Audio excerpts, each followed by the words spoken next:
I don't want this to end. But all good things must come to an end. Everything ends and it's always sad.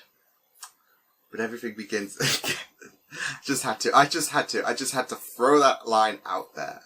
Considering this is the final ever episode of Broadchurch, episode number 8 of Series 3. Hello everyone, Liam Catterson here. So, who did it? We were left on that cliffhanger, of course, as we were left to mull over who could have done it, as well as cross out names, of course, considering I don't think Ian did it, especially, like, he was very, very suspicious with his whole laptop shenanigans throughout the series, but of course it was revealed that he still had that affection for Trish as well, so cross that name off the list. Ed as well, I think, considering we glossed over him in episode 6, but, you know, I in my opinion, I mean, he hasn't got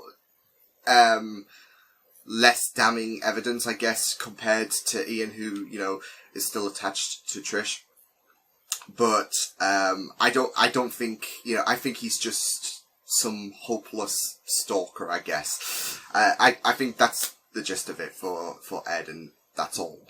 So that leaves really Jim, Leo and Clive in terms of the main suspects, as well as that, you know, creepy guy, you know, who was, you know, accused of rape, of course, who we met earlier in the season, but I don't think we're going to go back to him.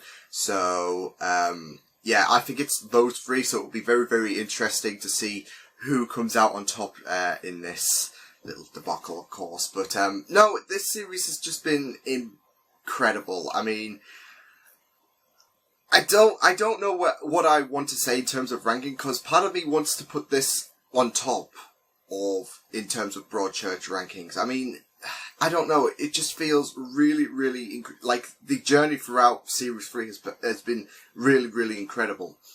It's felt fresh, of course, being introduced with new faces and new scenarios, of course.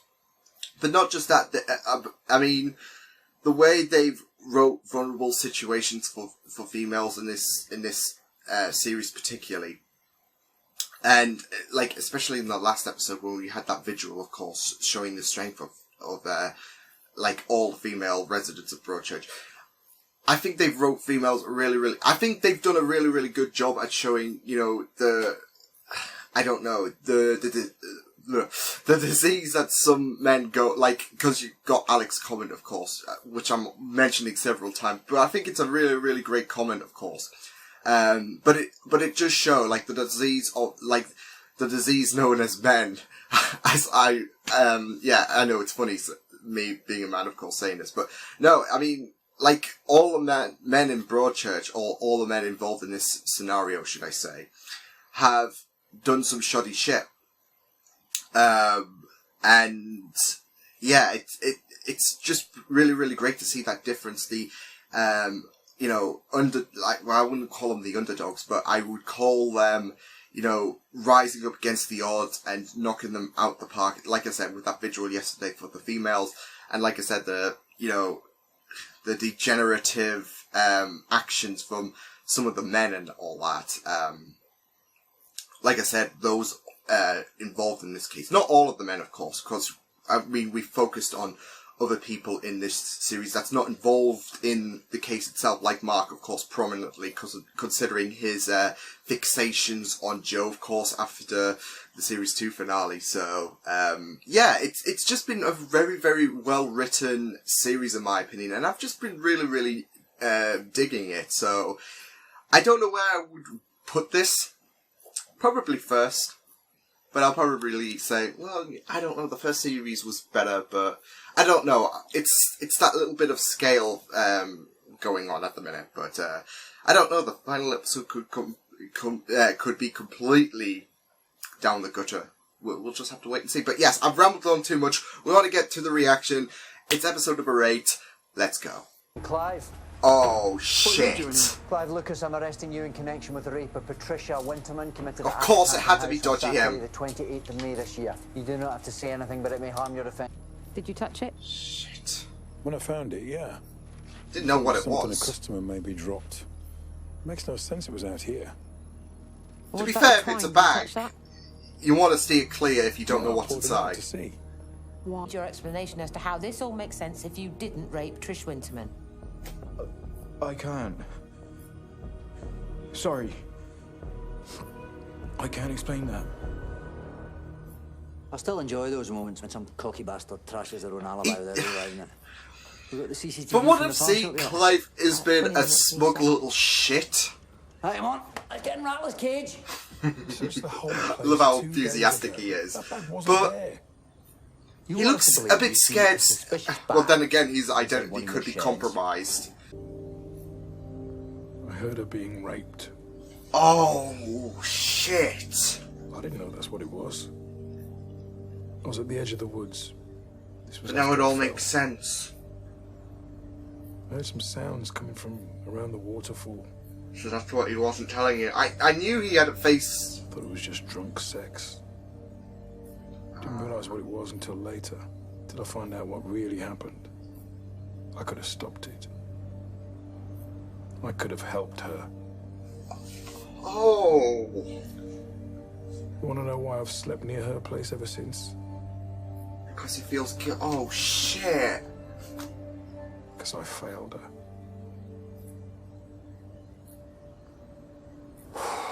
Nights like this, I wish I still smoked. I knew Holy he used to smoke. shit. What's your instinct, mate? Us. Me and Chloe and Lizzie. It's always that, yeah. Thinking about your family. It's always that I don't contemplation. feel part of you anymore. I don't live here. We're not together. But you're still family. We're not gonna be, are we? Please. Just do it. Come on, then.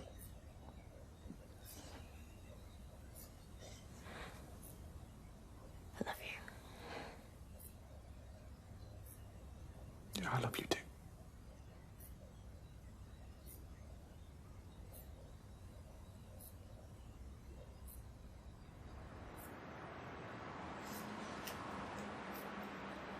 That was me trying to do kiss like that. We've got Leo Humphries on camera disposing Oh. of a bag containing blood-stained twine. No, which with this being a forensics have finale, confirmed you'd is a match expect with a happily Barber's ever on Trish after. Winterman's wrists. Not all the We also time. have Luke. Said Leo trains the team, and Lucas is on that team. So yeah, there's a connection.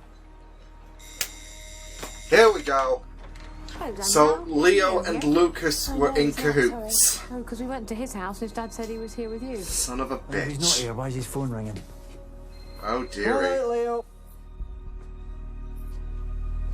Should have put it on silent, mate. A woman was raped that night. 2 others that we know of were raped before, and you won't tell us what you know. Just come out But with you have no choice, everything. Lucas. Unless you Every want to be word's in for the you shit. if you keep quiet. I only gave him a lift home. Gave who a lift? Oh shit. What's going on? Dad, please, No. just drive.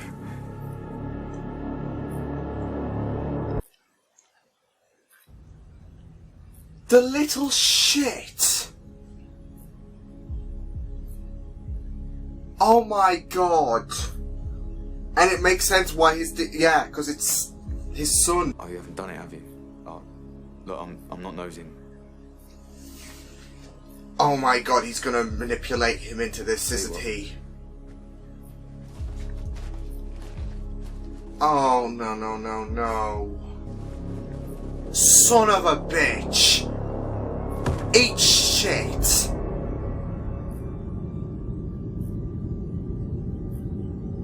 This isn't right. What did you say? I put myself on the line for you and you say it's not right. Do as you're told. I don't want this, man. Get down there. Shit, he forced it. Oh. The back of Leo Humphrey's desk appears to be footage of the attacks on Trish Winterman and Laura Benson. Along with 2 others we don't have formal records. Leo, so he... I'm assuming it may be the woman who disclosed to her ISFA. Yeah, the third one. It's not pretty, but it is clear evidence Leo Humphreys raped 2 other women. I hope the piece of shit gets what comes to him. Proud. Piss what about the women? off! Did you stop to think how they felt? Not really. But you knew it was wrong and illegal. It's only sex. It's rape! I'm gonna punch him. They'd all had sex before.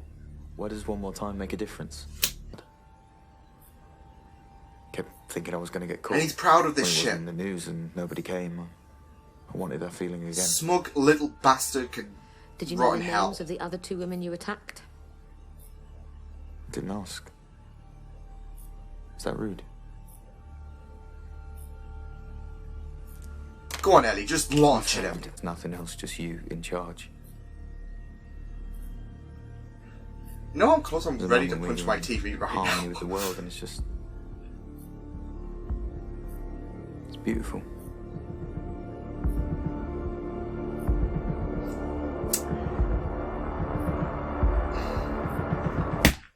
That's what I feel like. And Jim Atwood. No point keeping them. You okay? I feel so bad for Ellie. Like, We have them now, that footage will send them down. she feels like a part of her, like a part of who she is, has been targeted. Well, it has, but He is not what men are. He's an aberration. you know how pissed off I was That's last what season everything's when like. Joe was found not guilty. I thought if I was That's you, nothing I'd be compared to the amount of disgust that's going through my system right now. sermon work. I'm going to start my own YouTube channel. Subscribe. I knew you'd do that. If teenagers can be millionaires, I must be able to scrape a few quid in clicks. Report I it. subscribe. Local, national. Non-recent cases of rape. 60. Yeah. It's absolutely sick. Why me? Why did he rape me? What had I done? They were at the party. It wasn't planned. Not totally. No, but they So were it's just prepared unlucky. in a sense, like with the bat. Hope that even without me here, you will go on encouraging one another. Is he going on the Wave Rider by any chance? All any of us really want are love and good deeds. He felt a bit for Paul as well this season, considering his church has been going like his. I didn't know you were that good a man coming often. Oh, thanks very much. So, you and Daisy then? You're going to stay properly now? You don't hate it that much? And you can't lose, See you Ellie. tomorrow, Mella. Fine. See you tomorrow. Oh my god, that ending is so funny, considering the last 2 seasons it looked like, okay, goodbye, bye, good luck in your future and all that, and then in the final ever episode, okay, see you tomorrow. What a nice ironic ending. And so that we have the end of Broadchurch. What a fantastic way to end off this series. I think, in some reason, I want to believe that this is definitely the best series, especially with how they kept it off. Because you feel, I was feeling a lot of mixed emotions. I was feeling happy. I was feeling quite angry. Poor Paul. And I felt sorrow as well, especially for Michael, and now he's got to live with that. Now he's got to live with that, with what he's done. But it wasn't his intention. But here's the thing, like, Leo is literally a cancer, like, in the Broadchurch community. I'm saying that, I mean, he literally is. He's spreading his disease to other people and manipulating them, turning them into people like him.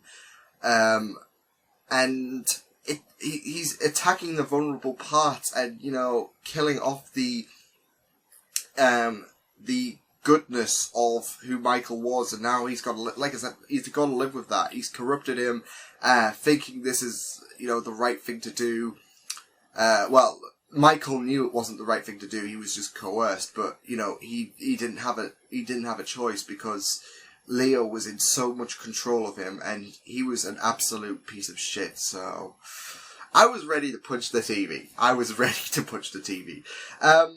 I'm hoping this does change Clive as well a bit. I mean, all season he's been shifty and he's been quite, well, he's been a character you have to keep your eyes on. And I'm hoping this, especially this episode when he was, being lined up, like, he had a gun to his head, literally. Well, not literally, but he had a gun to his head, figuratively speaking, and the trigger was about to be pulled, but of course, Michael was, of course, everything came out about Michael and Leo, and the dots were connected there with everything coming out, of course, especially when Michael gave his side of the story. It was sympathetic. I mean, you could see that from Alex and Ellie's faces, but at the end of the day, he still did it. So, and that interview room pissed me the hell. I think I haven't been pissed off at a scene ever in my reacting days. Like, that pissed me off. Like, especially the smugness that came on Leo's face, his excuse, it's just sex and all that, and how he feels proud of it.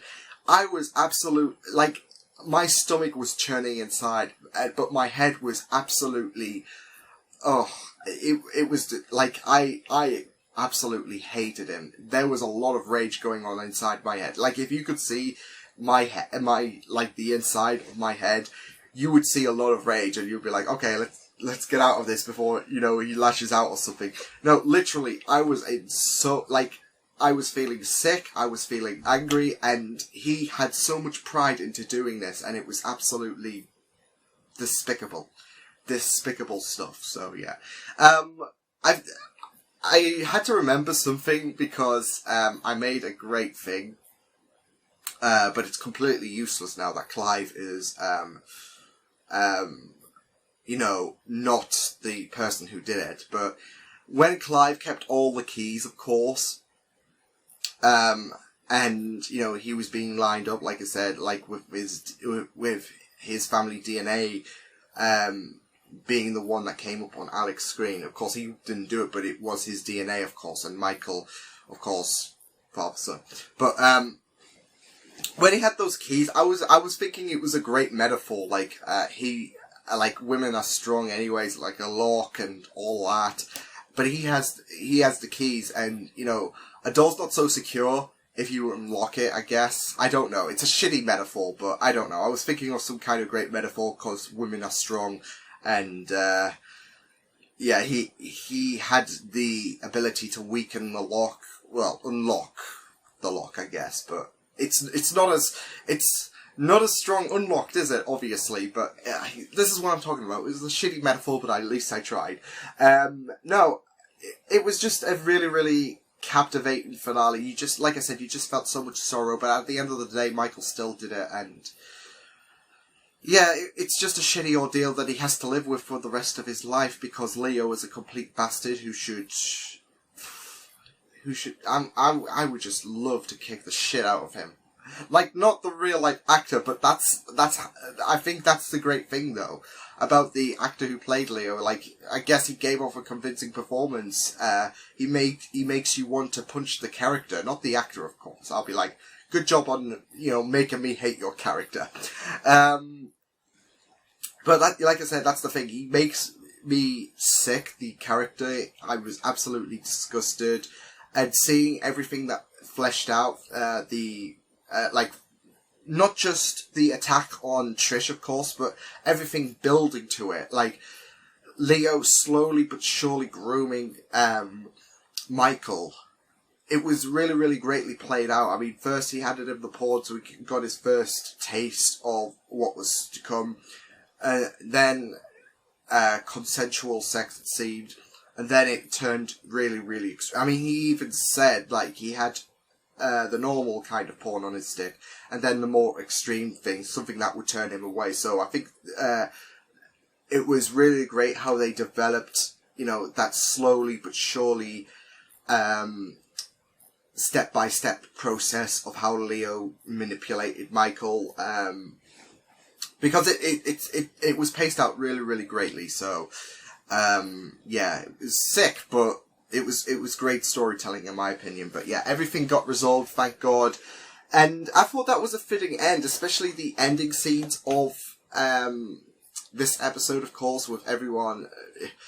I want to say Maggie's YouTube channel. I mean, she might not make a lot of money because YouTube are dicks in 2018, but you can try. I mean, she's giving it a shot. Go and subscribe to Maggie. In all seriousness, yeah, it was great seeing everyone depart and everyone's stories come to a close. I mean, Mark and Beth's scene was a bit tragic to watch, of course, considering they were together, of course. But of course, his affair with Becca was the catalyst to them not being able to recover, of course. I mean, the discovery, of course, was the first instance.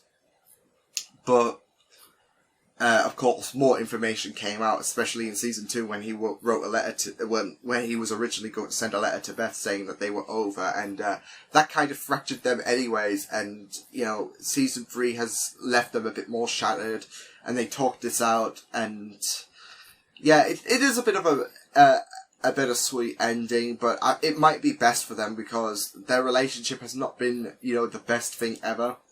And they need their space. They need, I mean, at the end of the day, Mark's still got to be the father, and she's not going to deny that. Of course, she even said that, but I think that love is, it cannot be repaired. It cannot be repaired, and I think they both know that. So it was a bit of a sad ending, but I think it's a more realistic ending. I mean, everything's not happily ever after, so it's especially with Michael's case. Michael, you know, more innocent than he was, of course, but now he has to suffer what he's done. So I mean, he can't be let off because he was coerced by Leo. He still did the act, but at the end of the day, Leo did.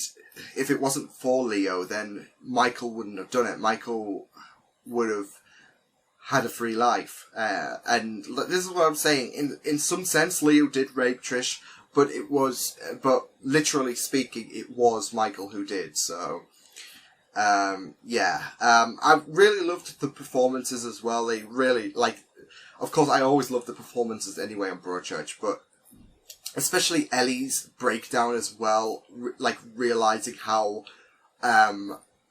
especially how Leo sees females, like they're just objects and all that, but how easy it is for females to be, attacked by a lot, she's had this with Joe as well, but a strong focus on this series. She's gone through a lot of hell herself, I'm saying. But the strong focus on this series is how females have been, you know, viewed as objects by a lot of the men involved, of course. They have not been respected. And she just feels so repulsed to see Leo so confident in attacking a female. It wasn't planned as well. Trish was just out there, and I mean, it was planned, but it wasn't because, you know, they were hoping to get lucky, of course, in their terms. But Trish was out there. They took what they could get, and you know, they didn't care. They didn't have any. Well, Leo didn't care. Michael did, but he was forced into that. But Leo didn't care, and that hurts Ellie. And it was just so. It was so emotional seeing her in that distress because she's just thinking he's just not the only cause in the world. There are quite a bunch of people who do not respect women out there, and it is heartbreaking to see. So it was great to see that out, that cry. And that's what I love about this show. This show does show the toll it has on the characters, through an emotion, through, I don't know, emotional stress for example, Alec had a breakdown last series because his Sandbrook saga concluded, and that killed the hell out of him. That was taking the life out of him. He couldn't cope. And that was over. So, whether you want, like I said last season, whether you wanted that to represent a relief, a cry of relief, or, you know, realizing you've been through so much agony and just being crying in so much distress. Like I said, it's great to see that emotional distress, like the after effects for, like, even the strongest characters like Ellie and Alec. Like, they are hardened, and they've gone through so much emotional trauma, but you still see that humanity, and that's what I loved about Ellie. Like, she's recognizing that females are like Eve. Like, there are some scum like Leo out there that sees females as a vulnerable target. They do not respect them, and that, you know, he can take advantage of females and, like, be in control. There's no respect there, and it's absolutely disheartening to see, but it was great performance as well, especially some of the facial, like, disgust from Alec as well. It was just really, really great, but I'm gonna miss this show. I'm gonna miss this show to bits and pieces, but it was just a really, really fantastic end to Broadchurch Series 3. Loved the music, loved the writing. A bit more confident in Chris Chibnall, you know, doing Doctor Who, as well as I'm totally confident with Jodie. I mean, I have been all this time, but I think this show solidified how I think Jodie's going to be an excellent Doctor. But yeah, I have a bit more faith in Chris to... I mean, I say that I do have a bit more, because I can respect the fact that he's nailed Broadchurch. But of course, Broadchurch and Doctor Who are two different things. Like, you could, like... you could be good on one thing, but you could be absolutely pants at the other, so... at least we know he's not, like, you know, he can deliver masterpieces. Like, Broadchurch, in my opinion, has been a really, really great masterpiece. And, that's what I love. I've loved the journey through this. So, yeah, it's been absolutely incredible. But, yeah, I can't wait to see what the future holds. Like, Chris Chibnall, Jodie, all that. But, no, that was a fantastic end. Discussed, you know, heartbreak for Ellie as well. Like I said, with that, how people like Leo, you know, do see women as objects and do not respect them at all. Heartbreaking. It was really, really, it was really, really crappy to see Michael being manipulated and all that, but still did it at the end of the day, I guess, and it was just a really, really fantastic way to end off Series 3. I think it was just, in Broadchurch in general, it was just a really, really amazing episode. So I will see you guys next time. Hope you guys enjoyed this reaction. You can check my videos on the right you can check the Series 3 playlist of Broadchurch if you want to. You can also subscribe to my Media Pizza channel if you want to. Hope you guys enjoyed this reaction. Hope you guys take care, and I will see you guys next time. Toodles!